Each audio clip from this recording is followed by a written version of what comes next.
I'm really very, very pleased to be here today and to have once again an opportunity to share some thoughts with you. Before I speak about the topic, which is how foreign policy, the India way, has moved from diffidence to confidence, I want to remind you all, which you know already, that today is Hanuman Jayanti. And I say this because I regard Lord Hanuman as the greatest diplomat of all time. For me, each one of us visualizes him. I mean, for all of us, he is the ultimate Ram Bhakt. But certainly for those in my line of work, he has a very special meaning. I was tempted to make some comments on what you said, but it will take me away from the main thrust, but I'll come back to it. So let me come really to the topic, from diffidence to confidence. So how does that play out? I think if one looked at the diffident era, it was largely a period where the focus was on non-alignment. Whereas as we move to the more confident era, we have put forward the concept of Vishwa Bandhu, that we have the ability, the confidence to engage as many countries in the world, ideally all of them, but in real life there are one or two, with whom there are always some problems. So what is the difference? What is the difference between non-aligned and Vishwa Bandhu? I think one is actually an active sense of engagement that it obviously is strongest with the big powers, with the countries closest to India, with the neighborhood beyond ASEAN, Gulf, Indian Ocean, Central Asia. But it goes all the way. And during COVID we showed that even islands which were in the moment of global difficulty remembered all of them. The second difference from diffidence to confidence is today. If you ask me what is the single test with which I view, for me the ultimate test with I view a situation, a problem, a decision. For me, it begins with national interest and it ends with national interest. That it can be a very difficult situation. Sometimes it can put you, as Jayaprakash Narayan ji pointed out, it sometimes can put you into a argumentative position with other countries. But for me, if I were to say, finally, if I have to make a decision, what is the basis? I think today our country is very clear about it.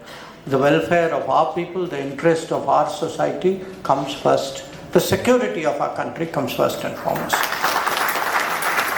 And we are tested. We will be tested. He gave the example of buying oil from Russia after the Ukraine conflict. But that's not the only test.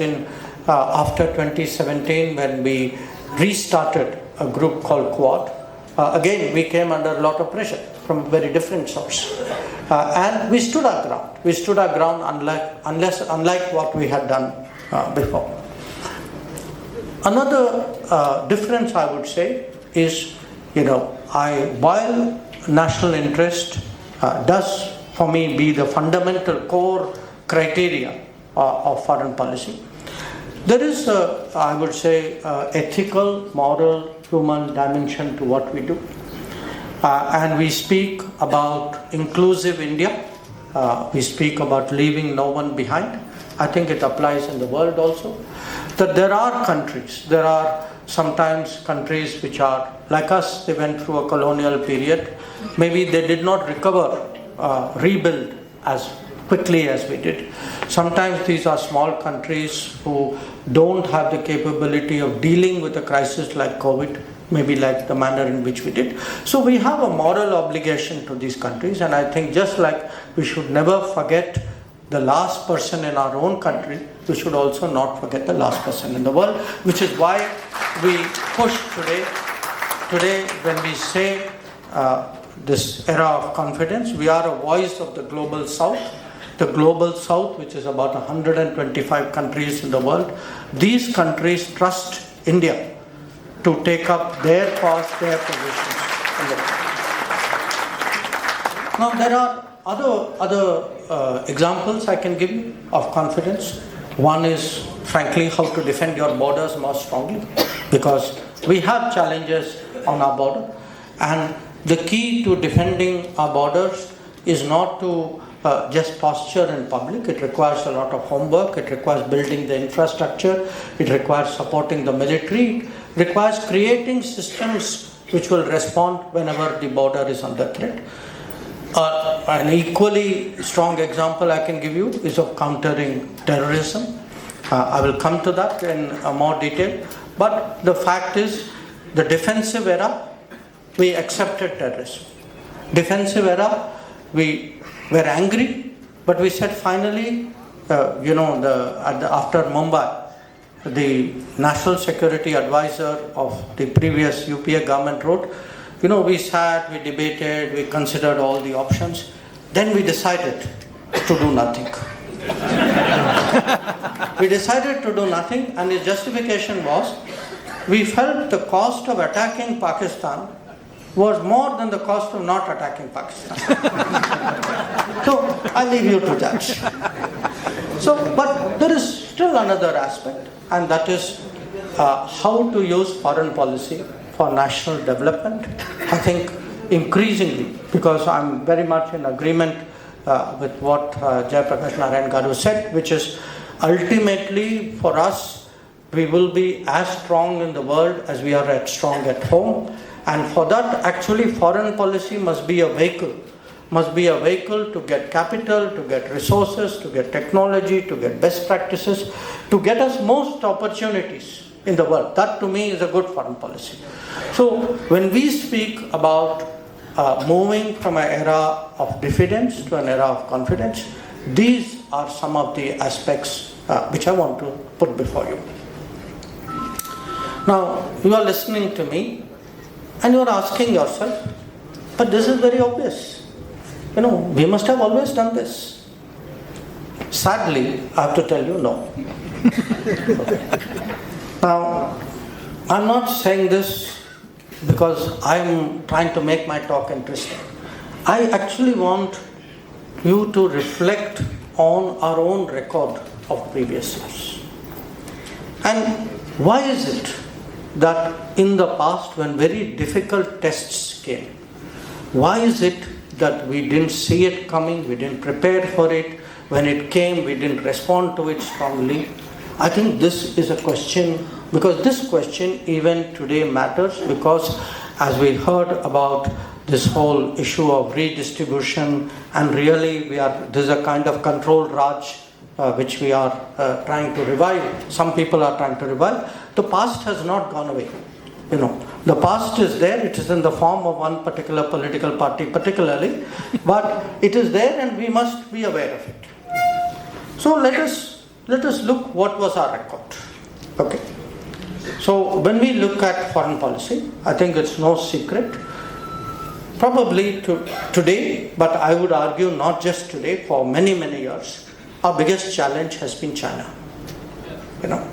It has been China.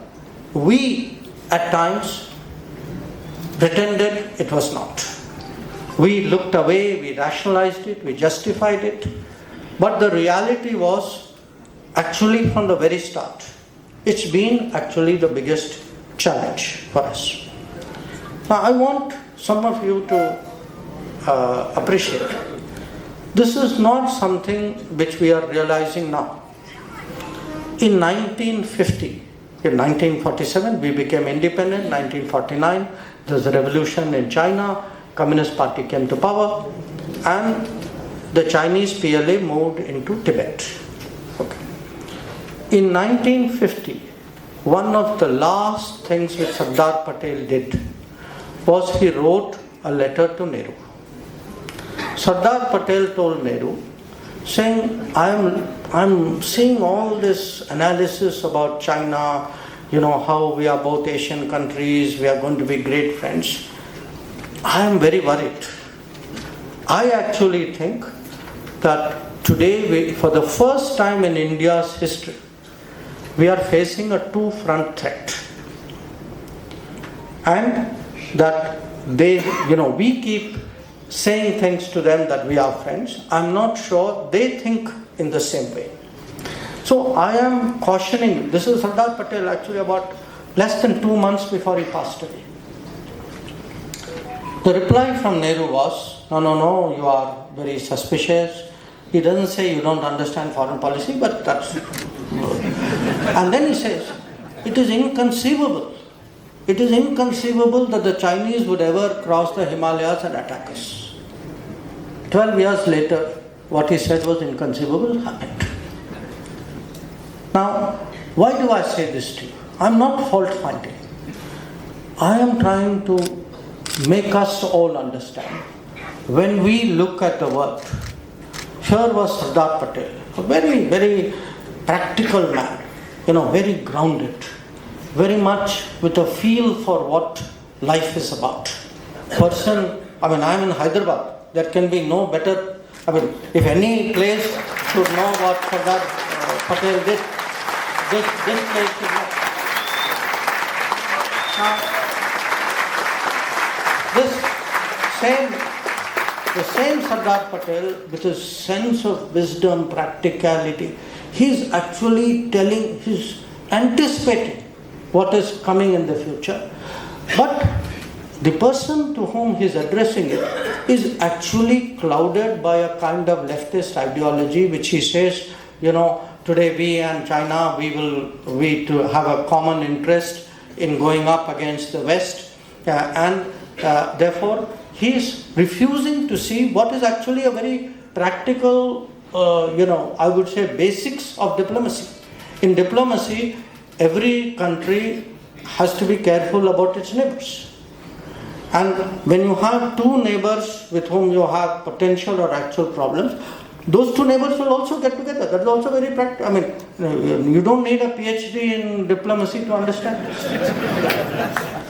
But yet, that is what happened. Now, I fast forward you from 1950 to 1962. Now the Chinese have attacked. What is inconceivable has happened.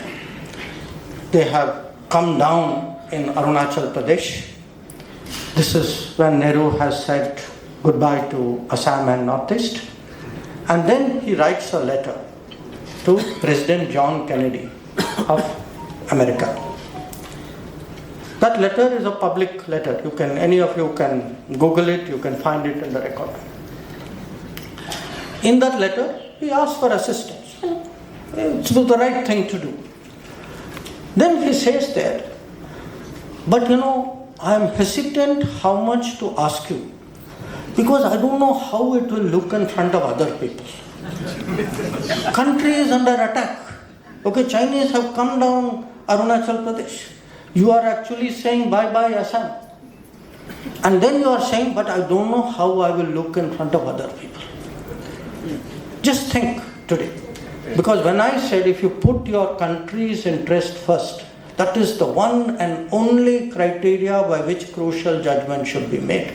Would you have said, I am under attack, but I don't know how I will look to other people, so only give me half of what I really need? Does this, what does it say? Now, some years before this how do I look in front of other people actually came in another context. There was a big debate at that time about UN Security Council. Okay? Even today, it's still a live issue, all of you know that. At that time, some countries offered India a seat, because the seat at that time, China's seat, was occupied by Taiwan. So many countries felt they didn't want People's Republic of China to occupy that, so they offered the seat to India. Now, our response at that time was, yes, we have such an offer, but first China should get its seat. After that, we will see what we have to do. Now, in case you think I'm not saying the truth, the source of this is Jawaharlal Nehru. He has written a letter to the chief ministers of all states. It's in his letters to the chief minister. So today, just imagine, we are talking of India first policy. He is saying China first in the UN. India follows after that. So not putting, when we say an era of diffidence, an era of diffidence is not just an era of diffidence. It is an era actually where we don't have clarity about our own national interests. That we somewhere we mix a certain ideological outlook, belief in what should be our contribution to the world, which is, I will also, we also do many good things for the world. But that cannot be at the cost of our national security. It cannot be at the cost of our national interest. For us, that is why India first, Bharat first, and Vasudhaiva Kutumbakam are two sides of the same coin. But we should never allow Bharat first to be compromised. Now, I've given you 3 examples on China. So let me switch to the other side. So, now, our problem started right at the beginning. So the first year problem, and again it's very interesting. This also goes back to Nehru and Patel. That if you see, Patel opposed our going to the United Nations. And again, it's very practical.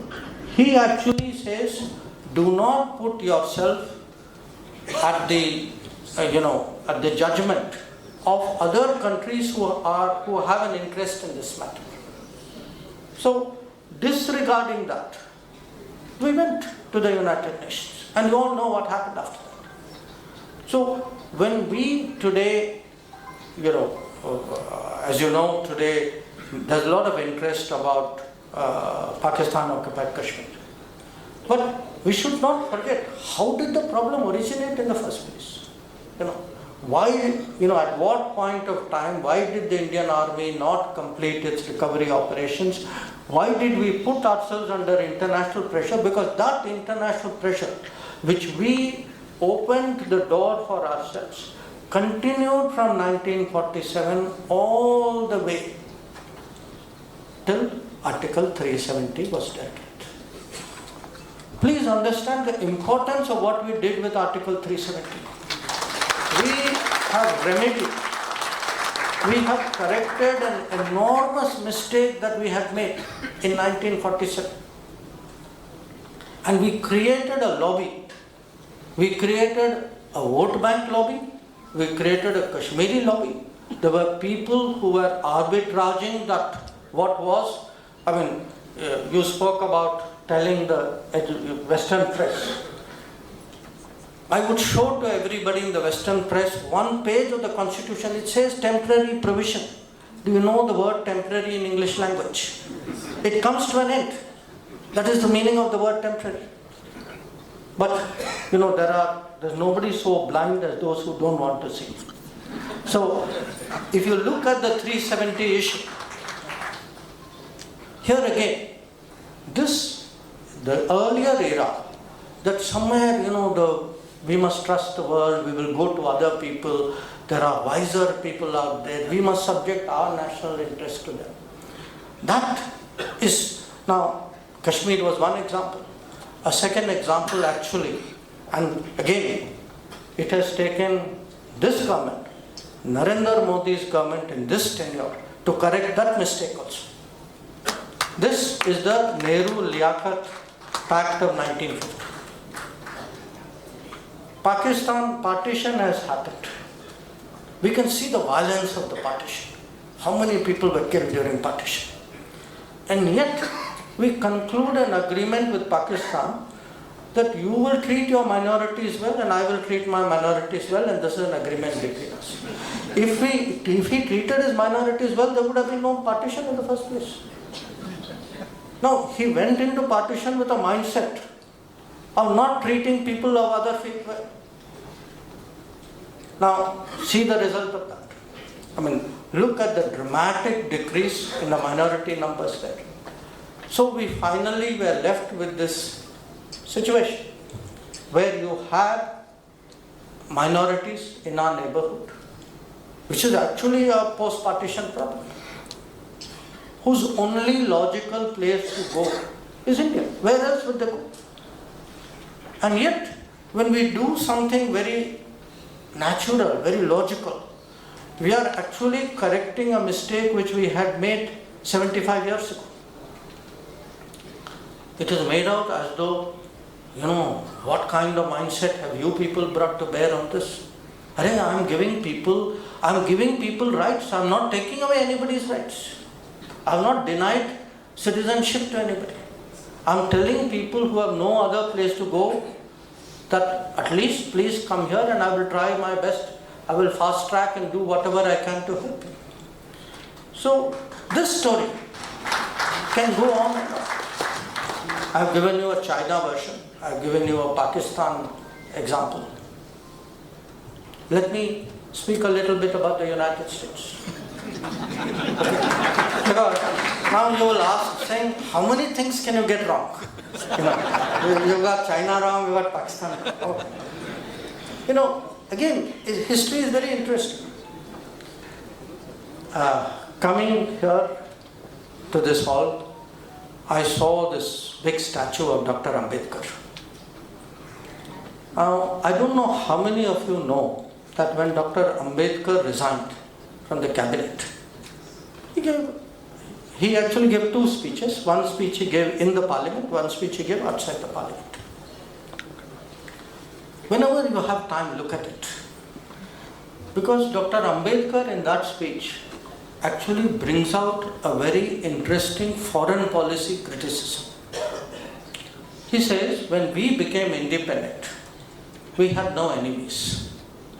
Yet within a few years, we have alienated a country like the United States. At that time, the most powerful country in the world. Still is the most powerful country in the world. And we have alienated it not for our national interest. We have alienated it because we kept taking up China's cause with the United States. Okay. Now, this is not just Dr. Ambedkar. Even Dr. Shama Prasad Mukherjee has similar views. At that time, Rajaji had such views. Sardar Patel again, he speaks about how, for us, a strong relationship with the United States is good for national development. When I say the good foreign policy is a foreign policy which actually propels growth, which gets us technology, which gets us resources. We have to understand that there were decisions and choices and positions which were made in the early years after independence, which actually created problems for us with the United States, which took many decades thereafter to sort out. So finally, on this I can go on. Okay, I've actually just written a book on this matter. If you want to read a longer account, please look at it. Just think of a country like Israel. Okay. People speak today saying, no, everybody is the same, we should not bring faith into any discussion. Israel became independent in 1948. From 1948 to 1992, we chose not to have an ambassador and an embassy in Israel. Why? Now, from 1992, we had an embassy. From 1992 till 2017, when Narendra Modi went to Israel, no Prime Minister of India ever visited Israel. Think about it. Think about it and then tell me that faith has no influence on our policy. What is this? Is this not vote bank? So forget domestic politics. I'm telling you my field. I'm telling you my field where critical decisions were actually made. Keeping in mind, today the issues which are coming up for debate, are not new issues. They are actually an honest description of people's record over the last 75 years. A record which is not only in domestic politics, which is not only in politics, which is actually much, which is almost for them part of their mindset and part of their ideology. And when we speak about ideology, the point with Jayaprakash Narayanji made, that you would have thought after the years of socialism, license Raj, control Raj, the crisis of 1991-92, all the effort, the challenges we had in doing this reform, you would think after this you don't want to do it again. But again now they want to do it. So think today the role actually of this, how much Vichardhara actually shapes thinking. And when we speak about diffidence to confidence, the change is actually not just, somebody is strong, all that is there. It is actually a different mindset. It is the change in the mindset today which is making us act, think, behave, stand very differently. Now, a lot of that happened after 2014. But I will give you one example which happened even before 2014. Even that is relevant to what I am saying.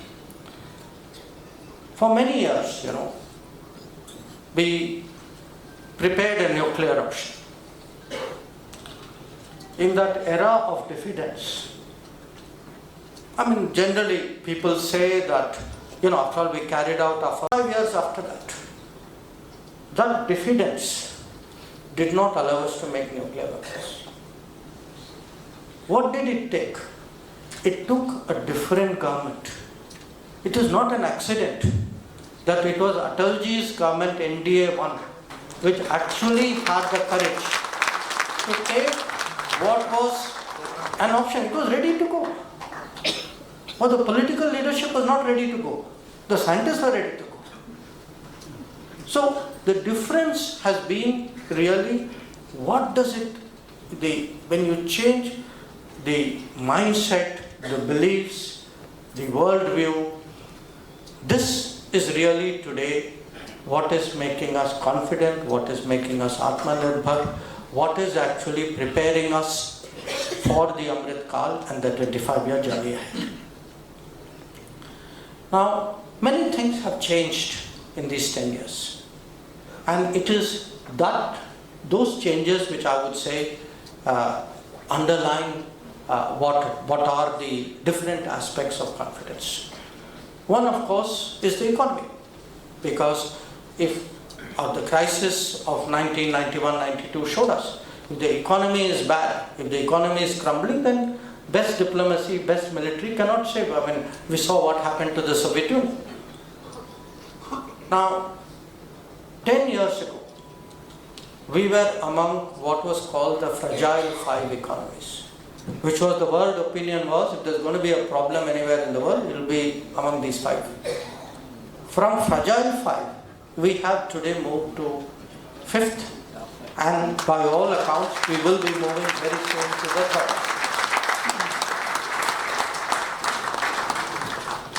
One of my colleagues, in fact, made a reference even to defense. When we speak about economy, it's not just the quantity, it's not only the numbers. Actually today, the same country, the same people, same bureaucracy, same business, we had all got used to importing weapons. When the mindset changes, when the vision changes, when the leaders change, what happens? You start making weapons and you start exporting weapons. So, we talk a lot about Make in India. We talk a lot about Atmanirbhar Bharat. Please don't treat this as economics. It's not economics. It is actually a self-belief that every time, just think of some of the challenges. Look at COVID. When in fact again I come company in this city made a vaccine. Please remember how much that vaccine was at. And the basis for the attack was, this is made in India. This is made in India, good vaccines are made abroad. Look at something which all of us use every day, your telecom. How is it? Why is it that we imported 2G from Europe, 3G and 4G from China? But when we were ready to make 5G, once Modi ji said, no, I will not accept an imported 5G, you could make your 5G India stack. So what actually Atmanirbhar Bharat Make in India shows? That if there is a determination, if there is a leader, if there is a vision, if you push the system, if you tell them, no, I want you to go this way, I believe, you motivate the system, then actually people respond. If they can do telecom, if they can do vaccine, if they can go to the moon, at the difficult side of the moon, then you can imagine today what that confidence does. There is a direct connection between confidence and capability. The capability may be there, but if you do not have the confidence, if you are diffident, that capability will never ever express itself. So when we say today that we are looking at Amrit Kaal, we are looking at Viksit Bharat, you need first of all that confidence to go on that Viksit Bharat journey. Without that confidence, if we do not believe in Viksit Bharat, if we are not willing to push ourselves in that direction, we will never be able to make that journey. But fortunately, I think today we have reached a position where that is the case. I spoke earlier about terrorism as a challenge. It is still a challenge. It's a very big challenge, and I think when we look at the last many decades, I can't think of any country in the world which has been impacted so deeply by terrorism as we have. Think, and sometimes, because something happened, we ourselves don't realize fully the gravity of it. Remember the day when the parliament was attacked. Okay. We remember it. But because the attack was not successful, we underestimate the seriousness of what could have happened. Suppose that attack had been successful. Suppose those people had actually got into parliament. Can you imagine what would have happened in our country? And then, can you think that our counter to terrorism policy was the cost of attacking Pakistan is less than the cost of not attacking Pakistan? So if you have such a persistent and open, in Western countries sometimes they make out as though, are you really sure that these people came from Pakistan? These guys are living in Pakistani cities, they recruit with big billboards in that country. It is like www.terrorism.pk. something. So it's open. And yet, we let it pass for so many years. So, once we started doing Uri, we did Balakot, we started pressing them on terrorism. You can see today. You can see, and it took confidence, let me tell you. I was not in the government when Balakot happened, I was in the government when Uri happened. We moved from diffidence to confidence when we crossed that line of control. And we did it again when we crossed the boundary to go and hit Balakot.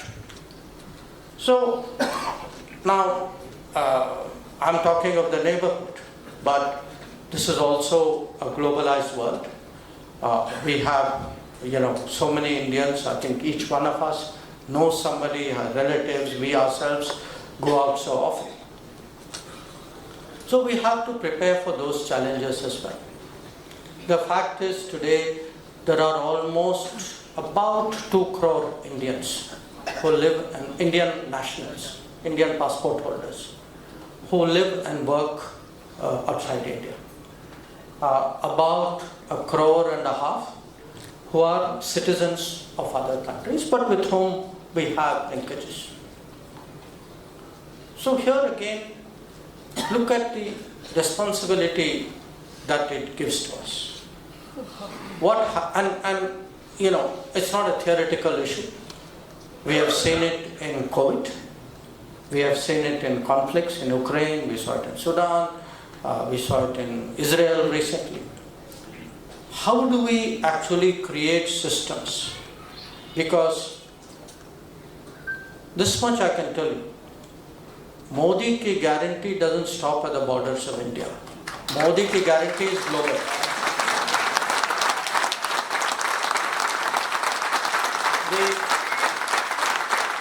The people, the students who came out of Ukraine, the people who went to work in Sudan, there were researchers in Israel. Each one of them has actually been a labharti of Modi ki guarantee. And guarantees work. Again, even at home. If you are giving houses to people, if you are giving health access to people, you have to create a system. That because this will, we have to prepare for a world where things can go wrong. It will go wrong statistically. And we have to have a continuous ability to respond, react at very, very short notice. And to change government, some of us have worked it. It is very difficult to get, because people work in their own departments, foreign ministry does foreign ministry, defense does defense, army does army, home ministry does. How do you get them all together? And how do you get them all together so well? You've been in home ministry, that within a matter of hours, when Sudan fighting happened, within 24 hours our Navy and Air Force were there. So we have to, today when we talk about confidence, it's not enough to just have a strong belief. That strong belief must translate into reforms in the government, into different ways of working, into, as I said, confidence creates capability. But capability to be deployed needs systems. It needs reforms, it needs procedures. So that also has to be created in order for actually this to work at home. Now, this is a kind of a crisis situation. But in the world, in politics, every day there's a problem somewhere. Every day somebody's asking you for something, somebody's sometimes giving you something, so you're negotiating. But part of how Bharat rises is how do we actually deal with other countries? How do we get over, as I said, the hesitations, the ideologies, how do we put national interest and do what we have to do to actually go forward? Now, I have spent a long part of my career dealing with the United States before I became a minister, before I became foreign secretary. Now, I can tell you I've been through the difficult parts, difficult periods of our relationship. But if today things have changed, this too is an expression of that confidence. We deal with the United States much more confidently than we used to deal before. And I give you 2 examples. I spoke about the COVID period. At that time, actually the US had an embargo. US had said they had invoked one law that until all American demands are met, no American company can give anything to any foreign consumer. Now, when we spoke to our vaccine companies, and not just the final producer of the vaccine, but there's a whole chain out there. And we were a group of 4 or 5 ministers, but this exercise, the pharmaceutical minister, who is now the health minister, Mansukh Bhai Mandaviya ji, and we sat and did video conferences. We actually saw that there was a whole supply chain which we would have to go and get unlocked. And this supply chain was basically an American supply chain. Now, here again, This was the confidence. Which was, I had a Prime Minister who said, no, I am absolutely sure, go ask them, press them. And when you go there, I mean, he didn't say this, but he said, don't come back without the right answer. I got that message fairly clear. And that, was finally what happened. That if you look at that period, yes, we were actually able to do two things. We were able to unlock the global supply chains because our persuasion, our diplomacy, our handling of other countries was very strong. And we in turn had a strong sense of obligation to the world. That if we benefited from global supply chain, we also had a moral obligation to support the rest of the world with vaccines. Now, I'm giving you a vaccine example. But I can give you, since we are speaking about defense, a defense example. Today, most countries have been very clearly told, you want to do defense business with India, you have to find a way of producing in India. Because I think Prime Minister recently in one interview, somebody asked him in the case of some other company, he said, look, I have no problem. People coming and setting up business. I have nothing against foreign products. But उसमें भारत का पसीना होना चाहिए. So today, now what happens with many countries, if you tell them that, they'll say, no, I have IPR, I can't share it with anybody, it's very high tech, you guys are incapable of making it, one day we will see, till then you buy what we are giving you. That period, that era is now over. There is a very clear message. There is a very clear message that if you today want to deal with us, we expect that there will be a fair understanding. And that is, again, what a sense, it takes confidence to frankly negotiate toughly. And when the world sees that you are confident, let me tell you, the world is also very, very understanding. Now, this is about what comes in. But I think, Ramchandra Garu, you spoke about, you said there was an era of brain drain, and today it is a matter of pride. Yes, we have a lot of Indians going out. But again, I remind you, there's a responsibility which comes with it. Indians who go out should never be subjected to second-class treatment. This is a commitment that when they go out, we have to ensure that in that country, they get the right treatment, they get the right opportunities. So we have actually the last few years negotiated with a number of particularly European countries, Australia, Japan, Malaysia, I think we are still negotiating with Malaysia. Mobility agreements which ensure that when our skill, our talent go out, they are given exactly the treatment, they are given the same rights and obligations.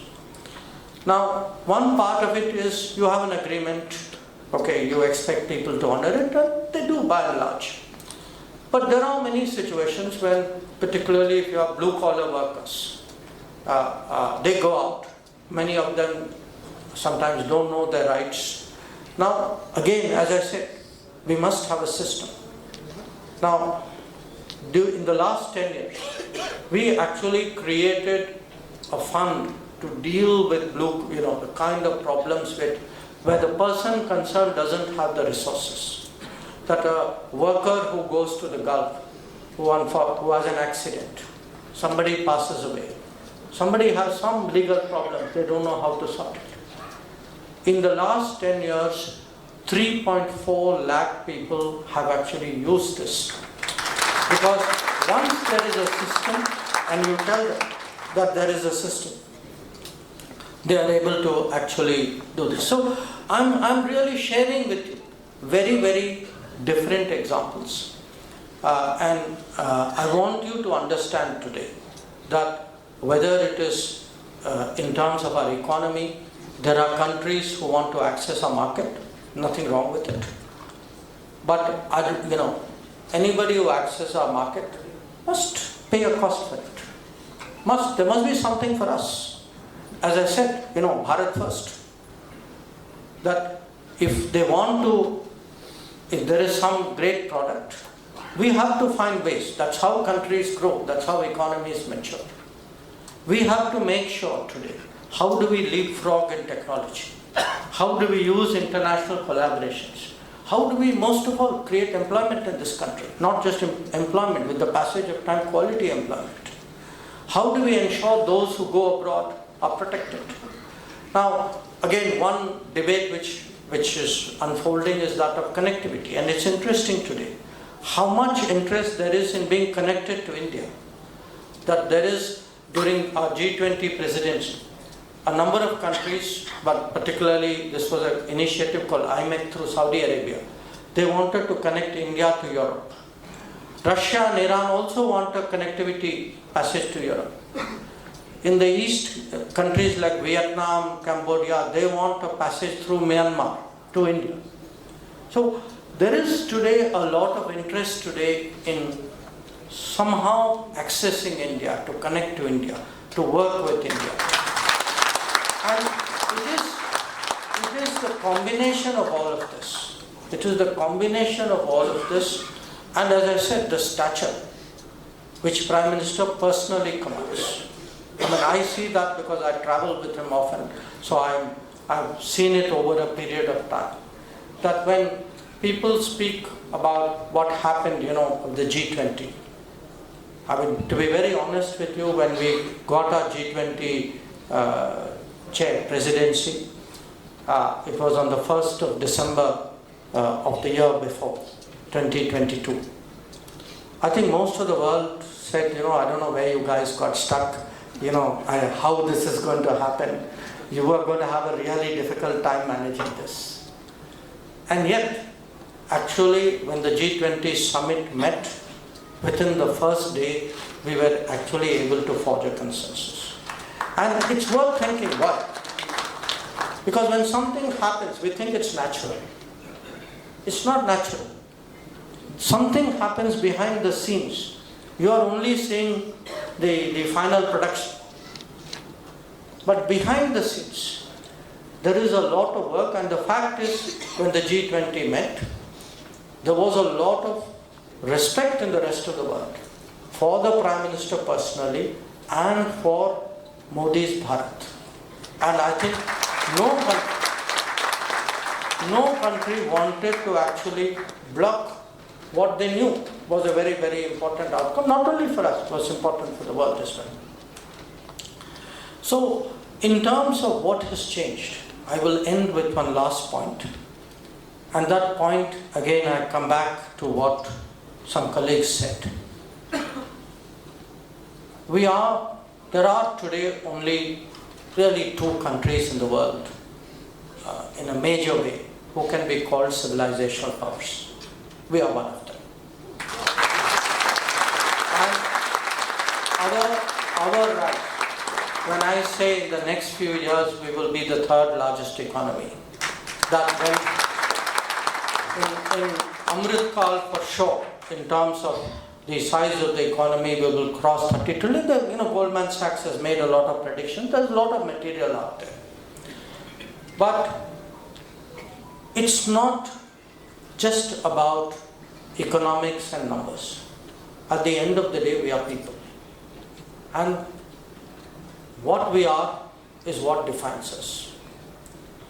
But if we are to know where we are going, it's important that we know where we came from.